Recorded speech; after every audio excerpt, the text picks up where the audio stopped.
All right, ladies and gentlemen, today we're going to look at a new mental model and apply that to cryptocurrency.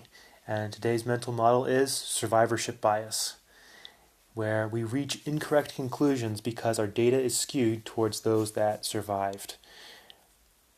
Like all these mental models is applicable to many different things, and a good way in popular culture that we've grown up with, a phrase we've heard is the winners write history. So, for example, everything we know about the barbarians in Europe was written by the Romans. Because even though the Romans were the only ones who actually wrote this down. So when the Romans conquered what's modern day Germany and modern day France, these guys were called barbarians because to Romans they sound like they're saying bar bar bar bar bar. That's why they're barbarians. So it wasn't written. They didn't write very nicely about these cultures who were probably very cultured and had lots more going on for them. But all we have remaining is the Romans' account of these things. Even there's conversations between Julius Caesar wrote down conversations between different barbarian leaders, and who knows if how would he even know these conversations existed? He just kind of made these things up. But that's all we have to know. And so winners write history, and this is so looking at survivorship bias. In another example, in World War II, the U.S. military concluded that wings and the tail needed more armor, based on a thorough analysis of planes that were hit. And here is a drawing of where planes were hit and how they did their analysis. And you can see that where all the planes got hit were in the wings and in the tail. So that was the conclusion of the analysis. However, nothing could be further from the truth.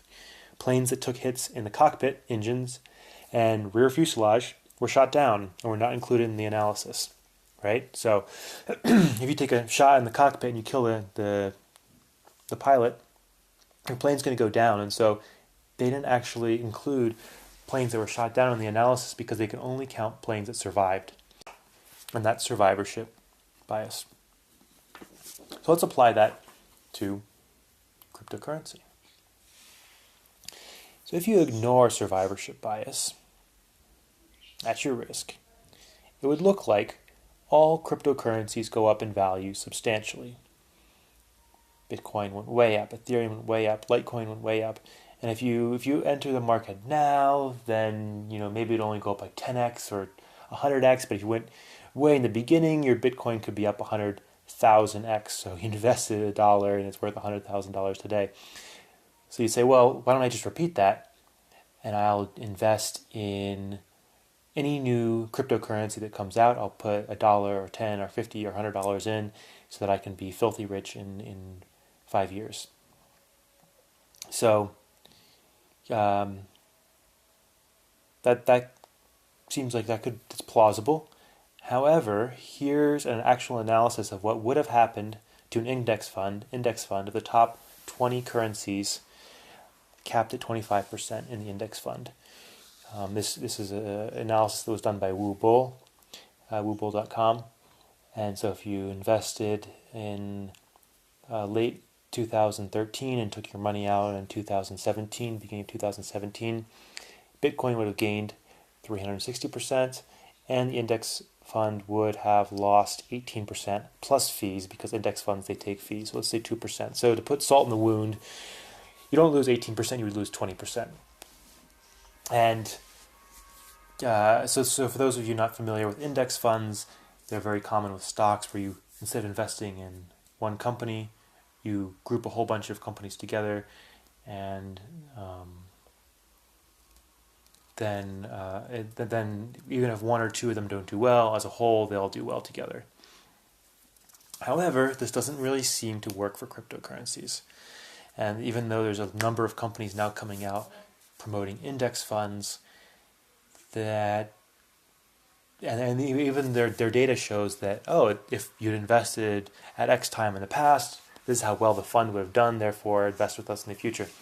So it really depends on when you take your marking. So if you can find a time when an index fund will do well, sure, in retrospect, but that's not how it works. So index fund would have lost 20%. But That's only for the top 20 currencies. If you look at the top 1,000 currencies, or more, we don't even know how many currencies were created. I don't even think that there's a record of all currencies created. So, if you invested in all cryptocurrencies when they first came out, you'd have an even lower return than the index fund. But because of survivorship bias, it looks like all cryptocurrencies do well. But the reality is, we just don't even have the data to prove that that's not the case at all. Most of them go bust. Most of them go to zero. So index funds are great for stocks, but for cryptocurrencies, that's not the case. They're not stocks.